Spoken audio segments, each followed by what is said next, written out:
बहुत बहुत स्वागत है आपका। Thank you very much for coming to the session. तो आज की प्रैक्टिस हम शुरू करते हैं। देखिए, आज के सेशन में हम करेंगे डेली यूज के सेंटेंसेस की practice.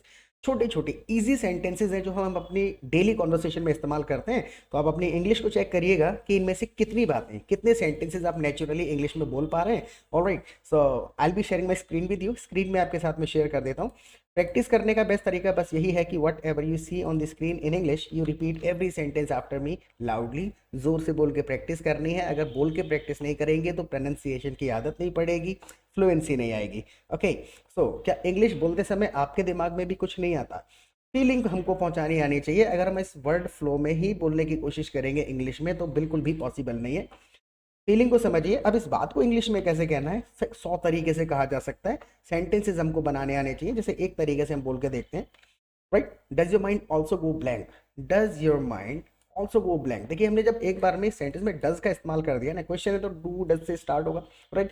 Does your mind also go blank while speaking English? बोलते समय आपका माइंड भी ब्लैंक हो जाता है। Does your mind also go blank while speaking English? इसको आप दूसरे तरीके से भी अगर कहना चाहें, इसी बात को पहुंचाना चाहें, तरीके तो बहुत हो सकते हैं, एक दूसरा तरीका सोचते हैं, यानी कि doesn't anything come to your mind? Doesn't anything come to your mind when you try to speak in English? ये भी ठीक है। तो एक बात को कहने के 100 तरीके हो सकते हैं। हमको सेंटेंस बनाना आना चाहिए, और वो सेंटेंस बनाना आने की जो आर्ट है, मैक्सिमम 300 स्ट्रक्चर्स अगर आपने सीख लिए, 300 स्ट्रक्चर्स आपको सीखने, तो समझ लीजिए कि पूरी की पूरी इंग्लिश आपको बोलनी आ गई है। और उसको सीखने के लिए अगर आप चैनल पे पहली बार आए हैं तो सब्सक्राइब कर लीजिएगा, प्लीज कर लीजिए। I am waiting for you, right? Subscribe कर लीजिए और आप हमारे चैनल को जाकर के एक्सप्लोर करिएगा। अगर पहली बार वीडियो देख रहे हैं तो 150 से ज़्यादा नेचुरल इंग्लिश के सेशंस ऑलरेडी अवेलेबल हैं वहाँ पर।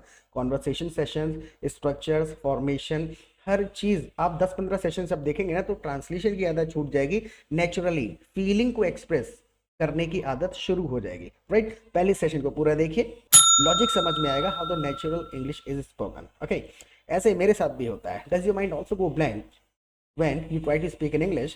ऐसा ही मेरे साथ भी होता है। बिल्कुल simple, it happens to me too. It happens to me too, ऐसा ही मेरे साथ भी होता है। Look at the next sentence. तो इस समस्या को दूर कैसे करें? तो इस समस्या को दूर कैसे करें?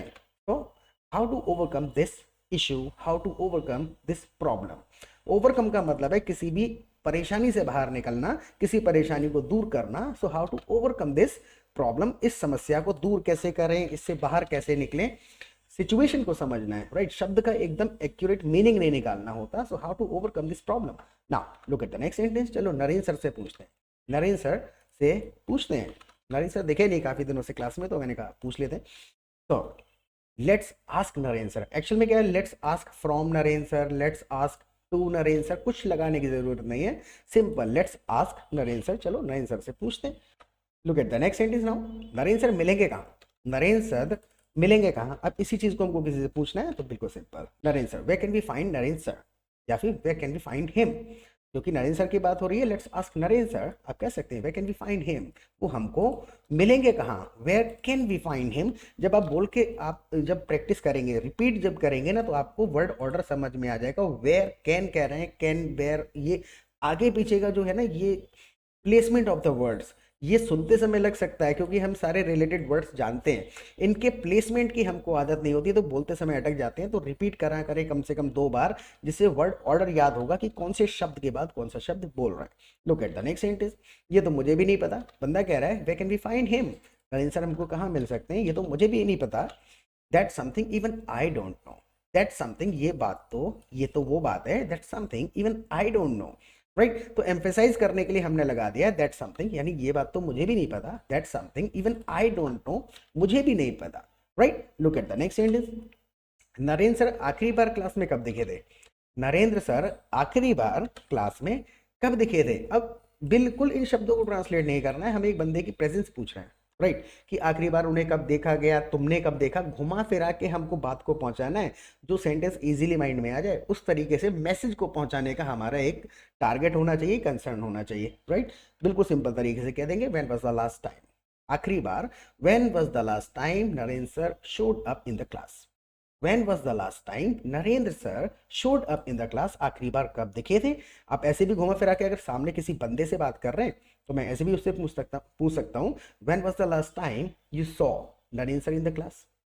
When was the last time you saw Narendra sir in the class? इस तरीके से हमने कह दिया। तो एक बात को कहने के कम से कम 20 तरीके होते हैं। इसके अंदर कुछ भी हम नहीं कर रहे हैं, बस सेंटेंसेस का फॉर्मेशन हम बदल रहे हैं और उसको सीखने का बेस्ट तरीका यही है, you listen to the English as much as you can, join the community where English is being spoken. आप हमारी लाइव क्लासेस भी अटेंड कर सकते हैं, हमारे प्रैक्टिस ग्रुप को ज्वाइन कर सकते हैं, वहाँ पूरे दिन कॉन्वर्सेशन चलते रहते हैं।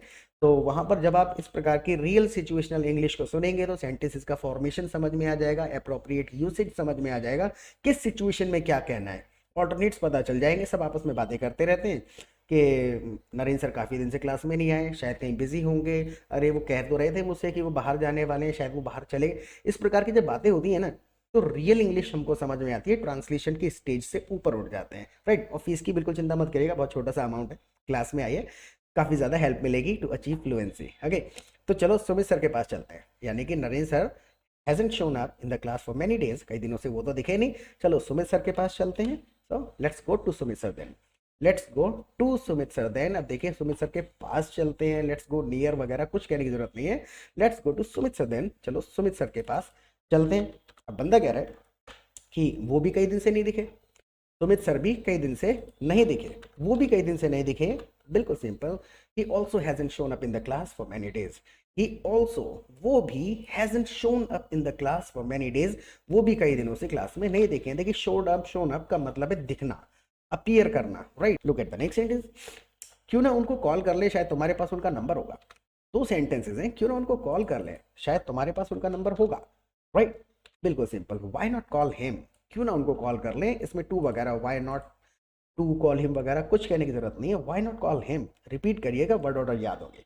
Why not call him, maybe you have his number, why not call him, maybe you have his number, आपके पास शायद नंबर होगा उनका, maybe you have his number. Now look at the next sentence, मेरे पास था लेकिन delete हो गया, मेरे पास नंबर था लेकिन डिलीट हो गया, आई हैड, बिल्कुल सिंपल, मेरे पास था या I had but it got deleted, delete हो गया, I had but it got deleted, delete हो गया।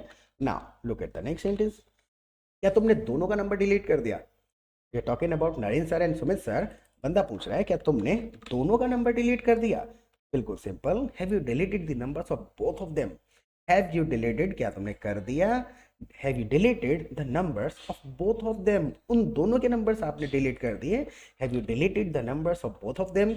Look at the next sentence, तुम तो बड़े केयरलेस निकले, तुम तो बड़े केयरलेस निकले। अब निकले या गए उससे मतलब नहीं है, सिचुएशन बता रहे हैं, हम उसको थोड़ा डांट रहे हैं, क्रिटिसाइज कर रहे हैं, तुम तो बड़े केयरलेस निकले यार, you have deleted both the numbers.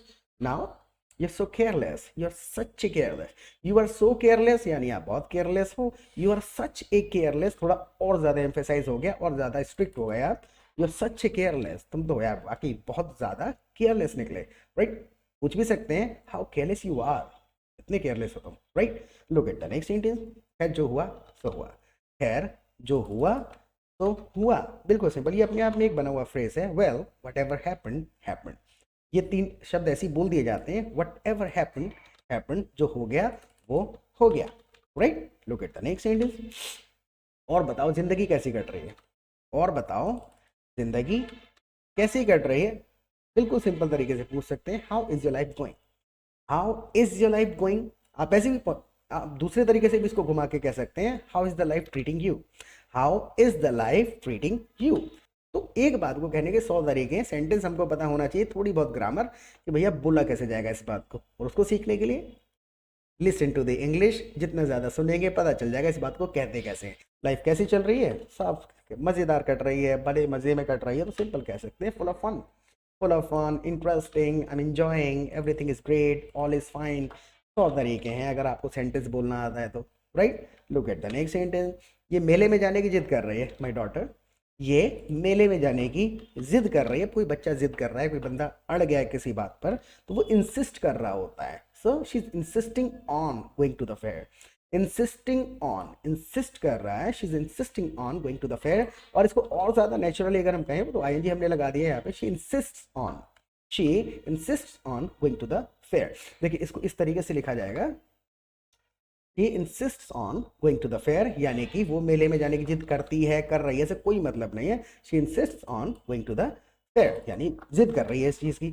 अगर आपको ये कहना पड़े कि बच्चा बैट खरीदने की जिद कर रहा है, बैट होता है, बैट बॉल खेलते हैं क्रिकेट, बैट बॉल पता नहीं हम यहाँ पे क्यों कहते हैं, बच्चा बैट खरीदने की जिद कर रहा है, how would you say this in English, comment section में लिखिएगा।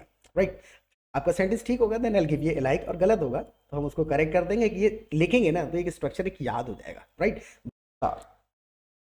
पतझड़ का मौसम चल रहा है। अब देखिए लिटरल ट्रांसलेशन करते हैं ना हम, तो हम कुछ एक सेंटेंसेस बना पाते हैं, फिर अगर हर सेंटेंस पे वो रूल अप्लाई करेंगे ना तो सेंटेंस का मजाक हो जाता है। नॉर्मल है, पतझड़ का मौसम चल रहा है तो बिल्कुल simple, it's autumn, it's autumn, यानी कि पतझड़ का मौसम ऑटम कहलाता है, इट्स ऑटम, पतझड़ का मौसम है।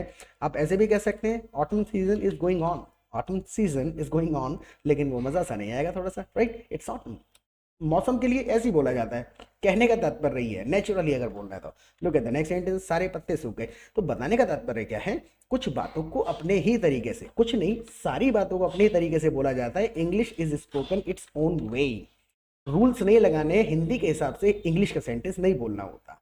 सारे पत्ते सूख गए हैं तो simple, all the leaves have dried up, all the leaves have dried up, सारे के सारे पत्ते सूख गए हैं, all the leaves have dried up. Now गुलाब का पौधा मुरझा गया, गुलाब का पौधा मुरझा गया है, the rose plant has withered, the rose plant has withered, यानी कि विदर्ड मतलब है मुरझा जाना, कोई भी पौधा वगैरह मुरझाता है तो मुरझा जाता है, सूख गया है, the rose plant has withered. बिल्कुल सिंपल। तो सेशन को कम से कम 2 बार देखिएगा, ये सिर्फ सेंटेंसेस नहीं है, ये स्ट्रक्चर्स हैं। अगर आप इन सेंटेंसेस को रिपीट करेंगे, रिपीट करके अगली बार आप इनके बेसिस पे हजारों सेंटेंसेस बना पाएंगे। 300 करीबन स्ट्रक्चर्स हैं, वही रिपीट होते रहते हैं घुमा फिरा करके। जो सिचुएशन है वो 300 ही है, उससे ज़्यादा नहीं है। तो इन सेंटेंसेस को रिपीट करिए, बोल बोल के प्रैक्टिस करिए, खुद से फ्लुएंसी आ जाएगी। And I have already given my WhatsApp number, live classes में आइए, वहाँ बहुत ही ज़्यादा हेल्प मिलेगी। जहाँ 3-4 महीने लगने वाले हैं, 1 महीने के अंदर खुद से आपको इंप्रूवमेंट दिखेगा। ऑलराइट, और इस सेशन के बारे में फीडबैक वैसे तो आप देते नहीं हैं, अगर आलस ना आए तो कमेंट सेक्शन में प्लीज़ फीडबैक, सजेशन कुछ भी लिख दीजिएगा एंड प्रैक्टिस करते रहें। फिर मिलेंगे एक नए सेशन के साथ। Till then bye.